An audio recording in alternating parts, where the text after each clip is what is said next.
Moi, je pense que j'ai eu beaucoup de chance, en fait, de pouvoir m'exprimer, de ne pas avoir de frein, d'être poussée à faire ce que j'aimais, quoi.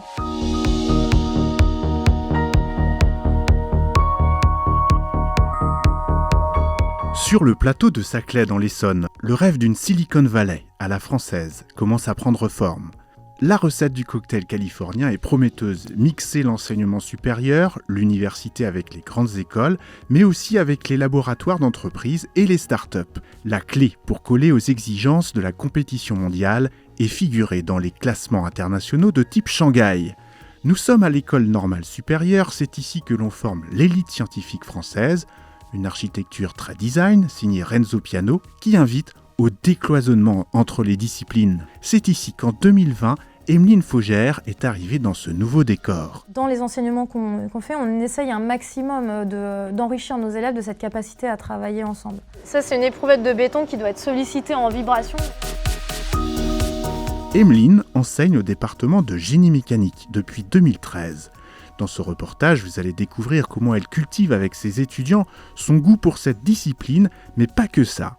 Emeline développe d'autres atouts plus personnels, comme le dessin et le sport. Pour elle, le fondement d'un bon apprentissage repose sur l'interdisciplinarité et sur l'art de faire émerger l'originalité de chaque étudiant. Objectif, développer les affinités entre chercheurs, catalyser les rencontres qui feront les projets de demain. Mais l'accès à ces formations scientifiques ouvertes à tous n'est pas toujours évident. Dans ce portrait, vous verrez aussi comment Emeline cherche à faire sauter certains verrous, des barrières qui font obstacle à la parité homme-femme ou à la mixité sociale.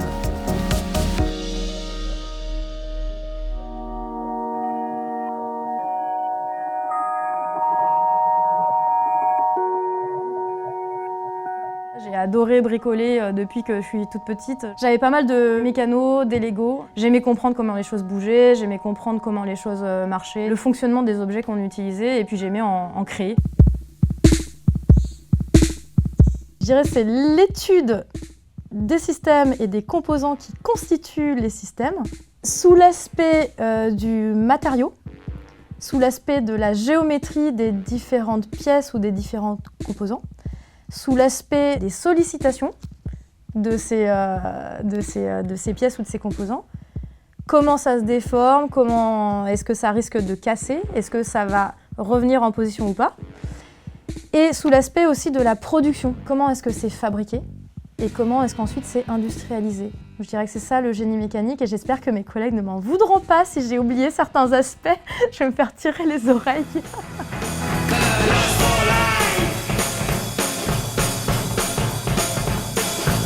Alors le chef indien, c'est quelqu'un que j'appelle aussi Iggy Pop ou bien le pâté de sable.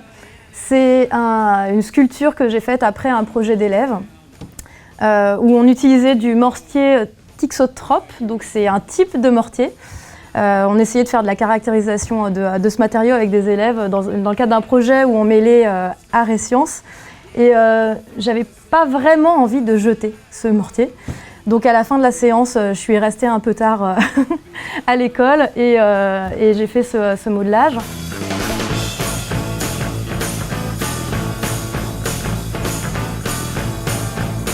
J'ai des parents qui sont tous les deux ingénieurs.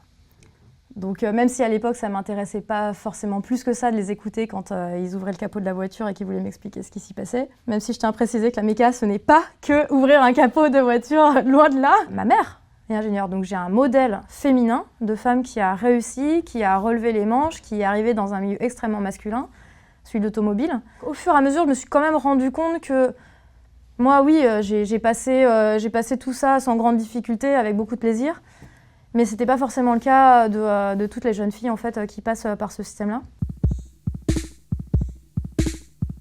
J'ai pas du tout le souvenir de m'être fait traiter de garçon manqué. C'est un milieu qui est quand même très masculin, hein, la physique, enfin les sciences en général. Donc je faisais du judo. Au judo, j'ai rencontré quand même pas mal de copains. Et c'est des copains avec qui j'allais faire du foot le week-end, avec qui j'allais faire du vélo. Donc clairement, j'avais un environnement amical très masculin. En même temps, j'aimais bien aussi plein d'autres trucs qui sont stéréotypés féminins. J'ai pas vraiment souffert, même pas du tout souffert de ça, quoi. C'est une fois que j'étais enseignante à l'ENS Paris-Saclay que j'ai commencé quand même à me poser ces questions sur pourquoi est-ce qu'on avait aussi peu d'étudiantes Si je prends les actions mécaniques là, là, là, là, là, là, et que je dis la somme de ces actions mécaniques égale 0, là, potentiellement, avec uniquement la proposition que j'ai, je peux être équilibré. En termes de moment, c'est pas du tout le cas. Là, vous voyez bien qu'on est en train de partir en sucette, quoi. La première année en sciences pour ingénieurs à l'ENS Paris-Saclay était une classe exclusivement de mecs. Je trouve que c'est hyper important de se dire qu'est-ce qu'on veut pour la société. Nous, on est centre de formation des futurs concepteurs et conceptrices du monde de demain. Donc c'est fondamental en fait qu'on se pose la question de la diversité des personnes qu'on recrute et qu'on forme. Tout le monde n'a pas ce vent dans les voiles, quoi. Et il y en a beaucoup qui ont des freins. Et les freins, ils peuvent venir du système éducatif. Et moi aussi, je porte un regard extérieur sur ce que je fais. Et il y a des moments où j'ai des comportements ou des paroles qui peuvent être genrées. Comme j'en ai conscience, je travaille dessus. Mais il y a énormément en fait, de profs qui, malgré elles et eux, font des boulettes. Il y a des enquêtes qui ont été faites, on voit bien que le vocabulaire qui est utilisé sur les bulletins scolaires, le vocabulaire qui est utilisé à l'intérieur d'une classe, il est genré. C'est vrai que je pense que quand on a confiance en soi, on fait ce qu'on veut, pas forcément parce qu'on se mobilise plus que d'autres personnes, mais parce qu'en face de nous, on a des personnes qui croient en nous, qui croient en nos capacités et qui vont pas nous mettre des freins ou nous dire « fais attention à toi ». T'es sûr que c'est pour toi? Moi, à chaque fois que j'ai dit que je voulais faire de l'enseignement en sciences, que je voulais faire de la méca, il n'y a jamais personne qui m'a dit « mais t'es vraiment sûre hein ?»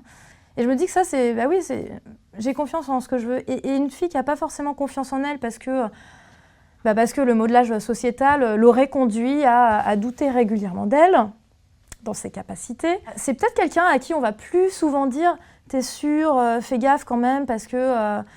bon, t'es un peu fragile, ça risque d'être préjudiciable, va pas forcément dans cette voie-là, tu sais, il va falloir se les cogner, les gros lourds, voilà, on peut se le dire comme ça. Je pense qu'il y a beaucoup de personnes qui intériorisent ça et qui se disent, ouais, prudence, j'y vais pas. Au judo, on apprend à chuter, et on apprend à chuter sans se faire mal.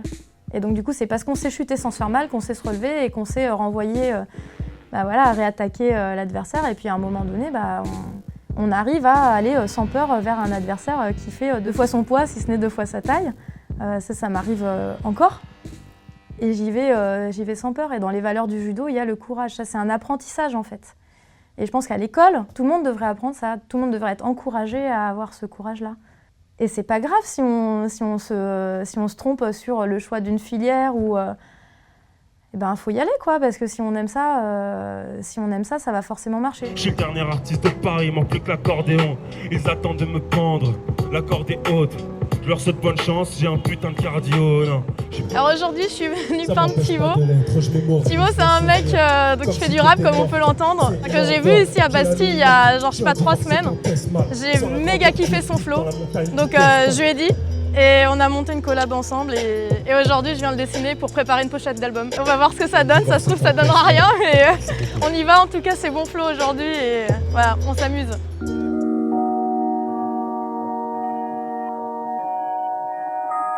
Depuis que je suis toute petite, je suis passionnée de dessin, de peinture, de sculpture, de tout ce qui peut se transformer et de tout ce qui peut se traduire matériellement comme l'expression de ce que moi je ressens. Les sciences, les arts et le sport, pour moi, ça va ensemble et il y a vraiment des parallèles qui s'opèrent très régulièrement. Je mange qu'une fois par jour et sage, je suis lancé par RSA. C'est une aberration que personne écoute mes sons. Donc je monte une opération, je vais percer à coups de tes sons.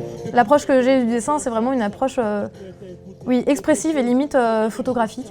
Et souvent, je vais dessiner des corps ou je vais dessiner des regards, je vais dessiner des portraits parce que c'est l'âme de ce que je vais dessiner qui passe par là. C'est vraiment comme si je mettais une vitre entre la personne que j'ai envie de dessiner et moi. Et je vais le décalquer, mais avec mes couleurs. Voilà. Et donc du coup, je passe pas du tout par l'analyse de ce que je dessine. C'est vraiment ce que je vois, ce que je ressens. Mais clairement, ma pratique artistique et ma compréhension du monde via ce que j'observe et via ce que je ressens, ça, je le transmets à mes élèves. Et je pense que quand j'explique la mécanique, je l'explique aussi en ressenti. Je me retrouve souvent à mimer ce qui se passe. Même avec les collègues, quand on a des discussions, je fais les trucs qui bougent, je fais le ressort, je fais le truc qui s'écrase. En fait, je pense que mon corps incarne vraiment ce que j'ai envie de transmettre. Et mon corps incarne la compréhension des phénomènes physiques et mécaniques aussi. Moi, ça passe pas que par le mental, ça redescend et ça diffuse dans tout le corps.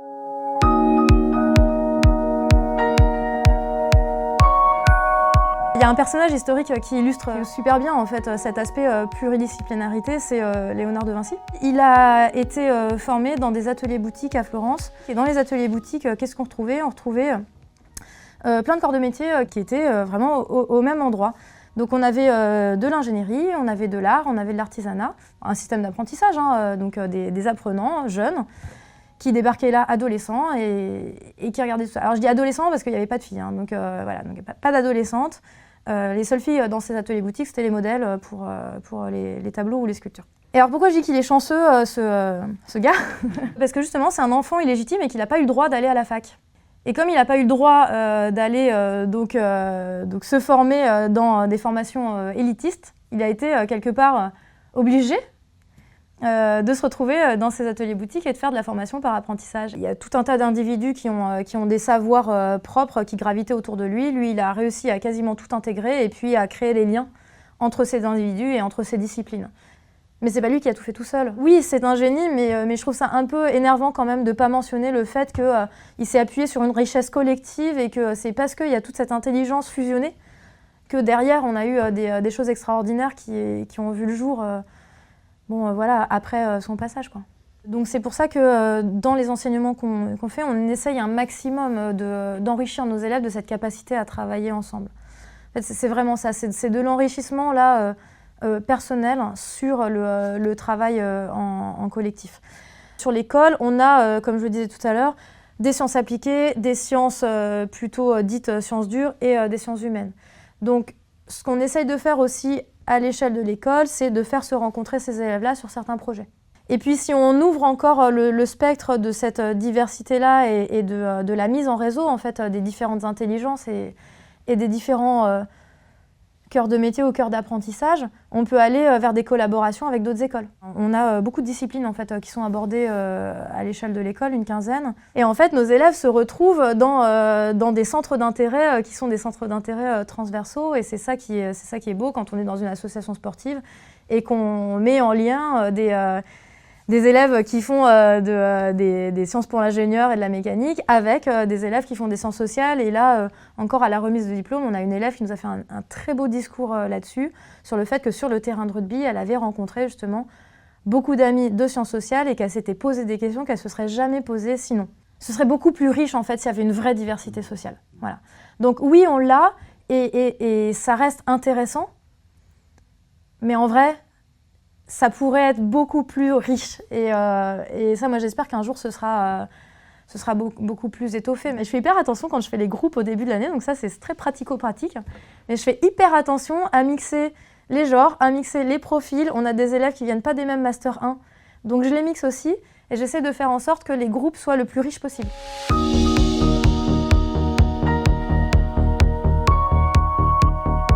Le conseil que je peux donner à des étudiants ou des étudiantes ou des futurs étudiants ou étudiantes, des élèves qui sont en train de se poser des questions sur leur choix de parcours, qui sont peut-être plus ou moins avancés dans le système scolaire, c'est d'oser aller rencontrer certaines personnes, d'oser pousser des portes et de ne pas se mettre de barrières sur la rencontre.